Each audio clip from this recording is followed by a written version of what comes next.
Estamos aqui reunidos para ouvirmos o Major Brigadeiro do Ar, Rui Moreira Lima, com 94 missões de combate aéreo nos céus da Itália. Foi caçado pelo golpe militar de 1964 e posteriormente anistiado político, e está hoje, até hoje, lutando pelos seus direitos que não lhe foram dados. Estamos também com o capitão de mar e guerra José de Ribamar Torreão da Costa, caçado pela ditadura militar e posteriormente anistiado. Temos também os cabos da FAB, Océlio Gomes Ferreira e José Bezerra da Silva, todos vítimas dos desmandos dos anos de chumbo que manchou de sangue a história do nosso Brasil. O objetivo deste encontro é tomar o depoimento de uma das poucas testemunhas vivas que presenciou a origem e a perseguição que os militares praticaram contra os seus próprios companheiros de farda, que são os cabos da FAB. Sendo que os militares que resistiram ao golpe foram os primeiros a serem presos, pois estavam nos quartéis, e os golpistas já conheciam aqueles que eram os nacionalistas, e por isso os prenderam na calada da noite. Hoje já se passaram mais de 40 anos do golpe militar, e a anistia política está longe de ser cumprida neste país. Em 1979, com a lei de anistia, todos deveriam ter retornado à caserna, de onde nunca deveriam ter saído, mas os ditadores de plantão não permitiram seus retornos. Então, aquela não foi uma anistia ampla, geral e irrestrita, pois somente eles, os golpistas e torturadores, foram beneficiados. Do golpe militar até os dias de hoje, já se passaram muitos anos e muitas vítimas já morreram. Por isso, daqui a mais 40 anos, não existirá nenhum anistiado político vivo. Seus dependentes também já terão morrido, pois muitos nem deixaram filhos. Então, cumprir esta anistia é um preço muito barato para uma nação como a nossa, pois são idosos, doentes e com mais de 60 anos de idade. Assim, vamos ouvir o que o brigadeiro Rui Moreira Lima viu e sabe sobre o caso dos cabos da FAB, pois quando tudo aconteceu já era coronel, comandante da base aérea de Santa Cruz, epicentro dos acontecimentos. Brigadeiro Rui Moreira Lima, nosso herói da FAB, da Segunda Guerra Mundial. Nós estamos aqui para lhe pedir algumas considerações a respeito do problema dos cabos, esses cabos que foram atingidos pela portaria 1104. O que o senhor acha disso e como o senhor entrou nesse problema dos cabos? O senhor tem alguma coisa a dizer sobre isso? Então eu gostaria que o senhor esclarecesse. Ribamar, eu estou feliz de você estar aqui, você, o Bezerra, o Océlio, são cabos, e você foi o comandante Ribamar, era um garoto quando foi caçado injustamente, e as coisas foram acontecendo. E esse problema dos cabos,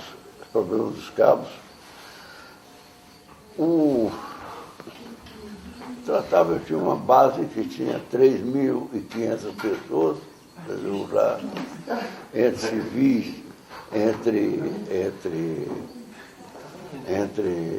militares, tinha 700 e poucos sargentos, tinha não sei quantos, 175 ou 185 pilotos. Tinham 3 unidades grandes lá dentro da base, a unidade do primeiro grupo de aviação de caça, aquele da guerra, e o primeiro grupo da aviação embarcada, que foi criado, foi escolhido a dedo para poder embarcar nos navios da Marinha, e um esquadrão de controle e alarme. Era um radar que nós trouxemos aí, um velho radar que trouxemos da guerra, e chamava o primeiro ECA, primeira ação de controle de alarme. Então eu tinha 3 unidades sediadas dentro da base, por isso que chama base. Base Aérea de Santa Cruz. Base Aérea de Santa Cruz, muito bem. E essa base eu fui tenente, fui capitão, fui major, fui tenente-coronel, coronel dessa base. Durante a minha vida, eu saía por aqui, daqui a pouco estava outra vez na base, servindo. e fiz parte de um grupo de oficiais que se comprometeu lá na Itália, no dia 17 de dezembro de 1944, com o nosso comandante, de aqui fazermos a aviação de caça, uma nova aviação de caça. Esse era o meu grande problema. Meu grande problema era esse, fazer isso. Bom, entramos aqui e eu tive como ponto de honra era tomar conhecimento do que acontecia com os subordinados, cabo. Lá na Itália, os garotos lá tomaram os porres e tal, e vieram para cá para serem expulsos. Então eu fui ao comandante. O cara foi à guerra, um menino de 18, 17 anos, bota uma mulher na frente dele, e ele tira a espingarda dele e vai dormir com a mulher, e a gente vai sacrificar a família dele, porque a família dele vai ficar sentida, vai ficar arrasada com esse fato. Então, essa tinha sido a minha conduta, sempre em defender os nossos soldados e os nossos sargentos. Por origem, meu pai fazia a mesma coisa, ele era juiz, mas o humilde, ele era o juiz e fazia justiça. Então, eu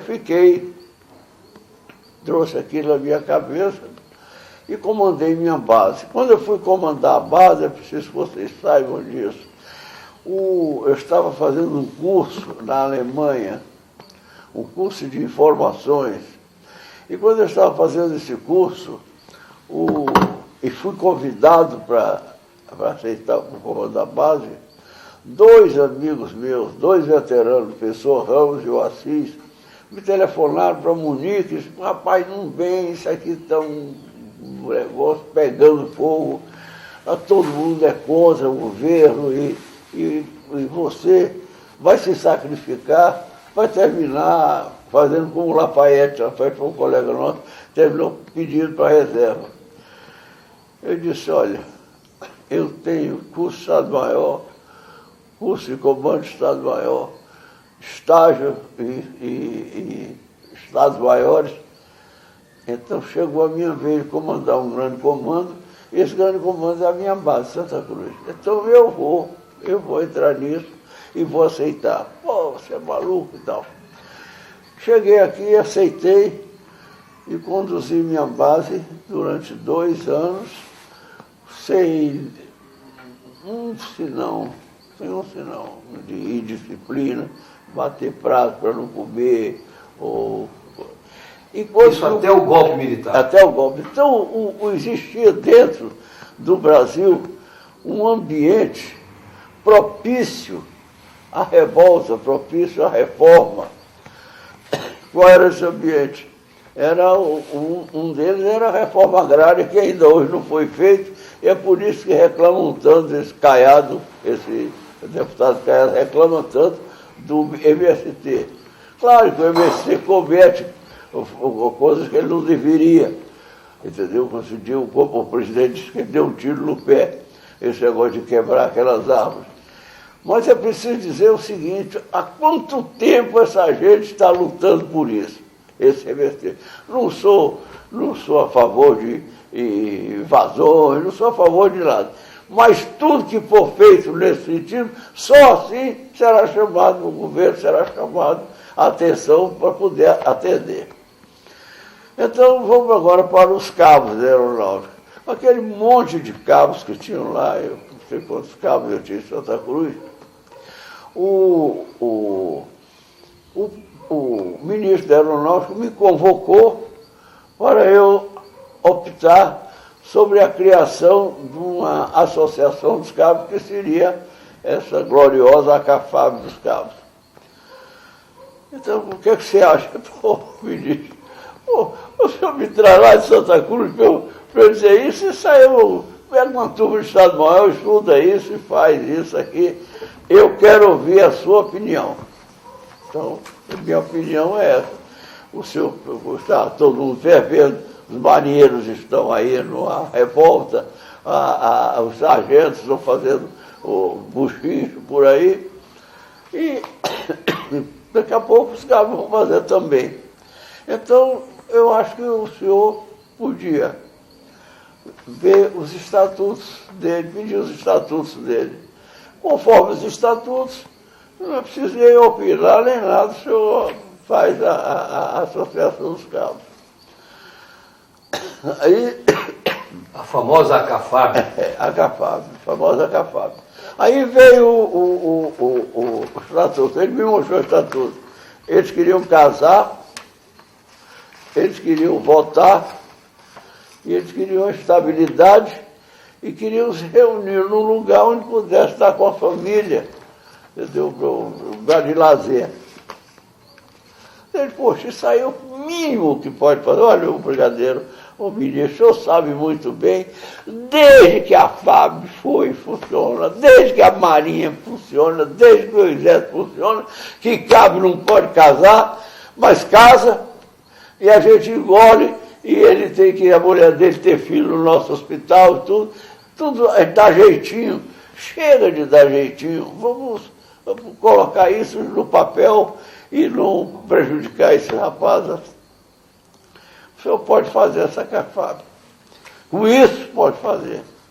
Aí ele fez a CAFAB e num dia daquele Correio Aéreo Nacional, data do Brigadeiro Eduardo, nós estávamos lá nos Afonso, ele chamou o comandante da base do Galeão, era o Neiva, o comandante da base dos Afonso, o comandante do Parque, o comandante da base do Santa Cruz. Que era o senhor? Que era eu. E disse, olha, eu quero convidar vocês para nós irmos cortar a fita da Associação dos Cabos. Sinceramente, aquilo me pegou não estava sabendo que tinha parado para mim, aquilo era um outro assunto. Aí eu fiquei muito feliz porque ia funcionar. Fui com eles. Fomos ali a Cascadura, numa casinha pobre, pequena, sem espaço nenhum. Eles alugaram, pintaram lá e tal, caiaram, montaram uns refrigerantes, aqueles bolinhos aí, um brigadeiro, sei lá. E ele entrou lá e cortou a fita. Então, isso foi fotografado, nós todos estamos lá, sempre fomos fotografados. Tomamos lá o Guaraná e comemos, parabenizamos os cabos, fomos embora. Bem... E o presidente era o Mário de Souza, né? E o presidente era um cabo meu. Mas o Mário de Souza foi um cabo assim, excepcional, esse sujeito. Porque ele gostava muito de uma cana, ele era tambor da banda. Mas na hora do tambor da banda, ele metia os grogues aí, as tiqueiras. E ele, de vez em quando, eu chamava, ô Mário, você está na banda ou está no botiquim para fazer isso? Eu levava ele na troça. Mas eu o admirava muito, porque ele tinha uma mulher, tinha um filho que estava na escola especialista, que foi ser capitão especialista de infantaria, tinha duas irmãs, uma foi enfermeira e a outra foi uma organização de empresa. E ele, sempre muito humilde, mas um sujeito de uma personalidade grande, tão forte, que quando descobriram a CAFAB, o ACAFAB foi só no fim, depois do palco meio e tudo, derrubaram tudo, aí apareceu o pessoal em cima do ACAFAB. O em cima do ACAFAB, ele era presidente Então recebeu o primeiro impacto do inquérito. E nesse impacto do inquérito, ele começou a ser orientado para falar mal de mim. O brigadeiro que estava fazendo o inquérito dele era muito pequeno de mentalidade e muito... Isso, faltando um pouco de dignidade para o cargo dele, ele está atrás de um cabo para os cabos falar mal de mim. O brigadeiro. E então ele disse: brigadeiro, o senhor quer que eu fale mal do brigadeiro Rui? Eu não tenho nada contra o brigadeiro Rui, foi o meu melhor comandante. Agora, do jeito que o senhor está me acuando, eu vou lhe fazer uma pergunta. O senhor já viu um gato acuado? Então, o brigadeiro, o coronel, acho que era coronel, cara. Não, o que é que você quer dizer com isso? Não, um gato acuado, que é pequenininho, ele salta na presa e morde e arranha. Aí ele disse: você está me ameaçando? Então ele disse: não, não estou ameaçando, estou dizendo que o senhor já viu um gato acuado. Entendeu? O inquérito dele terminou nisso, no dia seguinte estava em boletim expulso. O Cabo Mário de Souza. E acabaram com a CAFAB. Acabaram com a CAFAB. Aí eles foram acabar com a CAFAB. Eu não estava acompanhando isso, porque eu estava no preso, estava por aqui e tal, não sabendo. Mas esse cabo, ele foi ser trocador de ônibus e os filhos todos bem de vida, entendeu? Eu apoiando em tudo. E tornei-me um amigo desse rapaz, e não só amigo, mas admirador dele, pela coragem dele, pela mentalidade dele, e pelo conhecimento que ele tinha do que era democracia, o que era um centro estudioso, não parecia nada. Mas, brigadeiro, em função disso, de encerrarem com a CAFAB, o lado institucional funcionava, a prisão do Mário de Souza, eles criaram uma portaria, né? Essa portaria é 1104, né? É 1104. Tinha ligação com essa associação, né? Justamente por causa da associação que eles fizeram essa portaria que era para punir os cabos. Mas eu não tinha data. Qual é a data dessa portaria? Você lembra? A data dessa portaria é de setembro de 64. Olha, setembro de 1964. 64. 64. Olha, você vê. Ela foi elaborada por um estudo reservado, segundo nos consta, em setembro de 1964. Então você com a finalidade de punir os cabos que ingressaram antes e os que ingressaram, então, depois aconteceu? do Eles golpe militar de 64. Deixa eu ir um pouquinho antes. Quando houve isso, que eles começaram a caçar todo mundo e a perseguir, a colocar em porão de navio, como eu fui, e fazer uma série de violências, eles aí foram aos cabos. Achavam que aí, os cabos eram a primeira subversivos. coisa que eles fizeram foi expulsar os cabos da CAFAB, da diretoria, e os associados. Ela era subversiva, no entender deles era, né? Era subversivo, comunista, tchau. Bom, mas quando eles fizeram isso, o Estado-Maior, que está pensando maior, no âmbito mais avançado, disse: olha, se vocês colocarem esses cabos para fora, vocês vão ter um problema. Então, vamos fazer isso. Eu vou fazer um ofício, que é o 004, um ofício, e vocês aí fazem uma portaria, que é essa 1104. Aí eles passaram a colocar todo mundo enquadrado nessa portaria.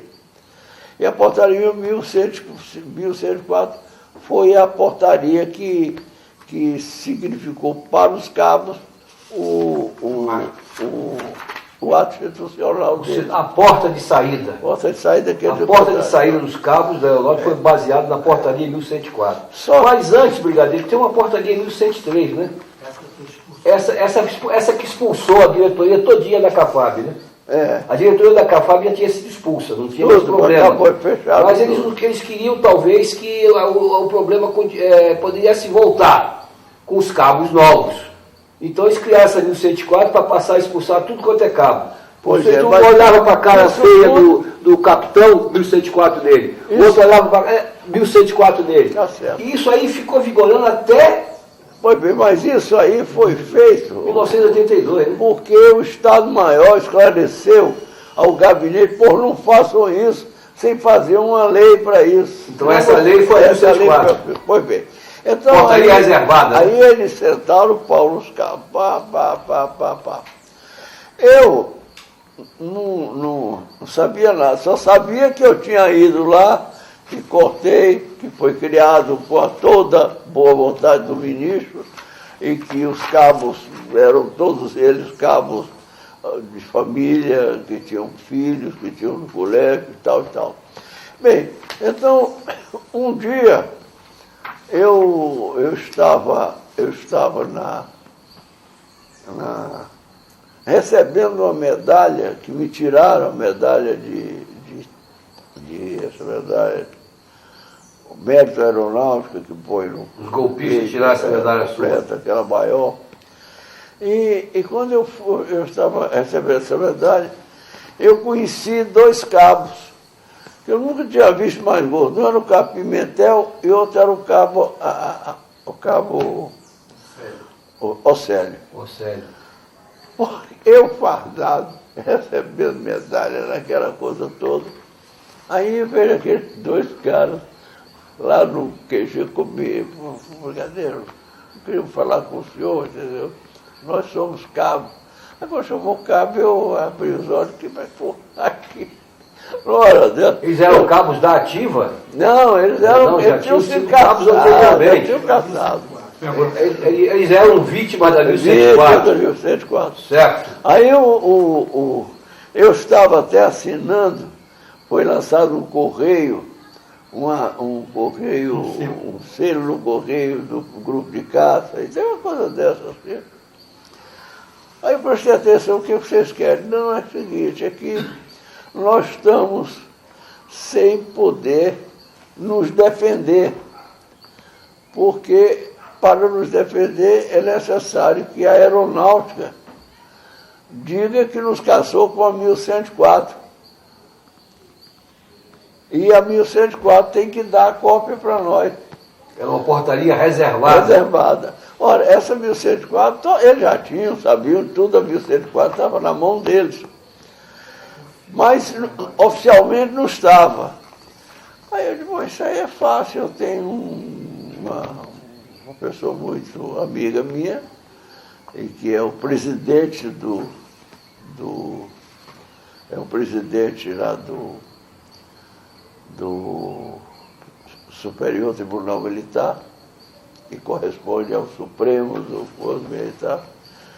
Aí escrevi um cartãozinho para ele, fulano. Quem está te escrevendo aqui não é o teu amigo Rui, não é o jamboque de guerra, não é o brigadeiro, não é papá. Quem está te escrevendo é um filho de um juiz para um juiz. Você sabe que para se começar uma petição, uma questão, é preciso que tenha uma petição inicial. E essa petição inicial, no caso dos cabos, esses 2 rapazes que vão te levar esse bilhete, é preciso que se tenha oficialmente o 004 e a 1104. Aí ele, com muito jeito, o ministro era colega dele, tudo, foi até meu comandante esse ministro. Aí ele disse, olha, chefe e tal, está difícil porque o meu companheiro não está querendo. Aí ele, poxa, mas isso não é justiça. Repare que eu disse que eu não era seu amigo, não era piloto de caça, não era guerreiro, eu era filho de um juiz falando para o filho do juiz. Então eu queria que você voltasse atrás de mim. Ele tinha um caráter muito forte, e um sujeito que comandou a aeronáutica muito bem, e foi tudo na aeronáutica, um jovem, um sujeito inteligente, brilhante piloto, cara, tudo de bom. E era uma questão de justiça, né? Questão de justiça. Aí ele manda os cabos lá outra vez. Os cabos foram lá e pegaram a portaria. 1104. Aí começaram a se defender com o 1104. E era, na realidade, um ofício reservado pelo 1104 que criou a portaria 1104. Aí viu o histórico. Essa portaria 1104 escangalhou com todo mundo. Demitiu, mandou para fora os antes de 64 e os pós-64. Sem inquérito, sem coisa nenhuma. Mandou para a rua, todo mundo. Pois bem, sem... Você está adiantando porque, não, eu estou adiantando porque você sabe que está irritado também com isso. Exatamente. Porque quem não fica irritado, quem não fica chateado com a coisa dessa e emocionado com isso? Então, eles fizeram a tal portaria. O senhor desculpa, viu, brigadeiro? Eu só estou falando uma questão... Não, você está me ajudando porque eu saí de um ponto. Eu não queria que o senhor enfatizasse, deixa por minha conta. Eu tenho mais condições de ficar nervoso. Você é do Maranhão, você é na minha terra. Na minha terra. Bem, aí eu fiz a portaria e de repente, no correr do martelo, essa portaria, se não me engano, eu tenho a impressão que ela foi até os anos... 82. 1982. 1982. Mas, senhores que estão me ouvindo aqui, que estão me vendo, senhores juízes, senhores advogados, essa portaria foi cancelada em... 82. E foi revogada em 66. Em 62.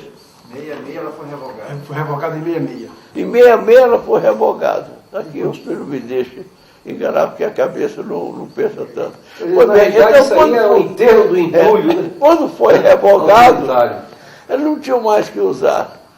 Mas a preguiça, a inépcia, a incompetência também de quem lidou com esse assunto, estava apenas furibundo, ainda querendo punir, querendo enganar, querendo perseguir.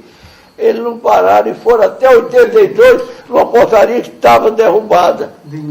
Meu Deus do céu! E agora eles descobriram esse erro e estão querendo perseguir os cabos da FAB até hoje. Até hoje. É isso aí.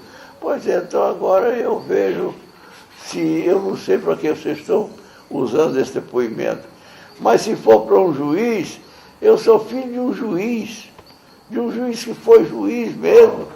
Eu tenho a minha vida militar. Quando eu entrei para a escola, eu recebi uma carta do meu pai no dia 31 de março de 1939, em que ele, assim que eu passei para a escola, ele escreveu: Rui, és cadete, amanhã, mais tarde, general. Agora deve dobrar os teus esforços, estudar muito. Deves obediência aos teus superiores e lealdade aos teus companheiros. Ser um patriota verdadeiro e não te esqueças que a força somente deve ser usada a serviço do direito. O povo desarmado merece o respeito das Forças Armadas. É este povo que deve inspirá-las nos momentos graves e decisivos. Nos momentos de loucura coletiva, deve ser prudente, não atentando contra a vida dos teus concidadãos. O soldado não pode ser covarde nem fanfarrão. A honra é para ele o imperativo. O soldado não conspira contra as instituições pelas quais por fidelidade. Se o fizer, trai os seus companheiros e pode desgraçar a nação. O soldado não pode ser um delator, a não ser que isso implique salvação da pátria. Espionar os companheiros visando interesses próprios é infâmia. E o soldado deve ser digno. Aí estão os meus pontos de vista. Meu pai escreveu isso em 1939 e hoje essa carta é paradigma. Essa carta foi quando esse inquérito que vieram fazer o inquérito comigo. Está aqui, ó, isso aqui foi a minha ordem do dia quando saí da base de Santa Cruz. Foi essa carta aqui. Então, eu estou falando aí para reforçar a minha posição de justiça. Eu acho a injustiça que está se fazendo com os cabos, sob todos os aspectos. Já que ele foi para 104, e a 104 já estava fora, e a 104 é específica no que ela diz. O sujeito que vai para fora pela 104, ele é um mau elemento, ele é inimigo da FAB, ele é traidor dos seus companheiros, ele não merece a confiança da FAB. Então, no mínimo, um cabo desse iria pedir dano morais. Dano morais. Meu Deus, então é isso que eu acho que eu tinha que dizer aqui para vocês, sabe? E eu não parei, hoje eu já conheço profundamente esse assunto, porque eu tenho estudado, eles mesmo me dão muito material. Elementos para eu discutir, e assusta a gente, a Ibamar, mas assusta saber que essa portaria foi até 66 e foi utilizada já morta até 1982. Isso é uma bandalha, uma covardia. Brigadeiro, agora a minha pergunta, para finalizar, porque o senhor falou tudo que tinha que falar a respeito da 1104. Só que não entender, que não vai saber o que foi esse instrumento de exceção que foi a portaria. Qual é a expectativa que o senhor tem a respeito dessa DPF, que hoje está no Superior Tribunal Federal, que da DPF solicita que se corrija muitas falhas da lei de anistia e que se dê a correção correta em relação aos cabos? O senhor tem alguma expectativa? Olha, falar, até futuramente para esses ministros que vão julgar essa DPF? Eu inclusive, com dois brilhantes advogados lá da nossa associação, o comandante Santa Rosa e o comandante Luiz Carlos Moreira, nós fomos ao presidente da Ordem dos Advogados do Brasil. Da Ordem. Chegamos lá, levamos o outro advogado que é cabo, o doutor Bezerra, levamos o Orcélio, que é um pé de boi, está se acabando nisso, lutando por isso. E lá, eu estava presente. Você também. Lá nós impressionamos tão bem, que o presidente da associação nos deu o microfone, cada um gastou seus 5 ou 10 minutos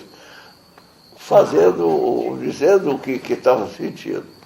Isso foi feito para ser entregue ao Supremo. O Supremo, ele é quem vai decidir isso. Agora, a pergunta que eu faço para o Supremo, senhores juízes do Supremo, senhores ministros do Supremo, meu pai foi desembargador, podia até ser ministro um dia, mas foi ministro. O senhor sabe? Meu também foi. O que é a pessoa esperar o outro morrer e vai para a mãe, e vai para a filha, e vai para a neta, como já temos lá casos desses, e a FAB e essa comissão de justiça feita por uma coisa feita para ter um nome, mas que não está fazendo justiça, coisa nenhuma, não tem justiça. Isso tudo há mais de 60 anos está se rolando. Exatamente. Então eu acho que eu sou contra, mas acredito na justiça. Meu pai, no tempo do Getúlio, ele era juiz do interior. E ele dizia assim: meu filho, no momento nós não temos lei. A única coisa que você ainda pode recorrer é a justiça. A justiça. E recorrer à justiça no tempo da ditadura era... Agora, Brigadeiro, essas pessoas beneficiárias da anistia, hoje estão todos com 60 anos de idade. Quando a justiça chegar, essas pessoas já estarão morrendo? Não, no meu caso aí, os aviadores, todo mundo já morreu. Todo mundo já morreu. Você encontra nos dedos, eu não sei se tem, fora de mim, se tem outro aviador. A não ser os garotos, o Baério. O senhor já está com 90 anos. Estou com 90 para 91, já estou andando para 91. E eu com 74. Eu era garoto, tenente. Eu fico muito satisfeito. Estou fazendo um sacrifício. Eu estou com febre. Eu estou com a infiltração aqui no pulmão para ir para o hospital. Mas quando vocês me falaram nisso, eu me concentrei, contrariando aqui meus filhos, para falar e dar o meu recado para vocês. Brigadeiro, nós estamos satisfeitos com o seu depoimento. Eu acho que foi completo. Da coisa, hein? Foi completo. Foi completo. Foi completo, não temos mais pergunta nenhuma a fazer. Tudo que o senhor disse é uma verdade, foi muito bom e nós vamos conseguir demonstrar mais uma vez para as autoridades desse país que a justiça tardia é uma injustiça, brigadeiro. É verdade. No país de hoje, em que o país consegue tirar petróleos a 10 mil metros de profundidade, anistiar pessoas, veteranos de guerra, para esse país é fácil. É uma questão de vontade política. E a gente espera que esse governo, o governo do povo, possa cumprir com a justiça e com as leis. Obrigado, brigadeiro. Se Deus quiser. Diante de tudo o que a gente ouviu, temos a dizer que o Brasil é um país que a todos acolhe. Possui um povo ordeiro, cordato e amistoso, e pacífico. Por isso entendo que é chegada a hora dos militares fazerem as pazes com a história e a memória deste país. Fato importante, como bem disse o brigadeiro Rui, é que a portaria 1104, que afastou os cabos da FAB, foi revogada em 20 de janeiro de 1966 pelo então decreto 57.654. Assim, ela só existiu durante 1 ano e 3 meses e 17 dias. E mesmo assim, a aeronáutica continuou aplicando-a contra os jovens cabos da FAB até 1982. Somente sob o jugo de uma ditadura e do fio da espada isso seria possível, pois durante todo esse período nenhum militar pôde recorrer ao judiciário, pois eram proibidos pelos seus comandantes e também porque nenhum advogado aceitava litigar contra a ditadura militar que assolou o nosso país. A mais recente perseguição contra os cabos da FAB está contida na emissão do ofício datado de 31 de janeiro de 2003, emitida pelo comandante da Aeronáutica, Luiz Carlos da Silva Bueno, mandando o ministro da Justiça cancelar as 495 portarias anistiadoras de cabos da FAB, já publicadas há mais de 7 anos pelo então ministro Márcio Tomás Bastos. Também devo dizer que o regime de anistiado político da Lei 10.559 não serve para amparar os militares anistiados, pois eles já possuem seu regime próprio, que é o regime do anistiado político militar, data em que eles foram afastados. Assim, o militar retorna com todas as condições iguais aos seus companheiros que ficaram na caserna, tudo como se na ativa estivesse, conforme reza o Estatuto dos Militares, Lei 6.880 de 1980. Assim, por tudo que sofreram estes cabos, são merecedores da anistia política.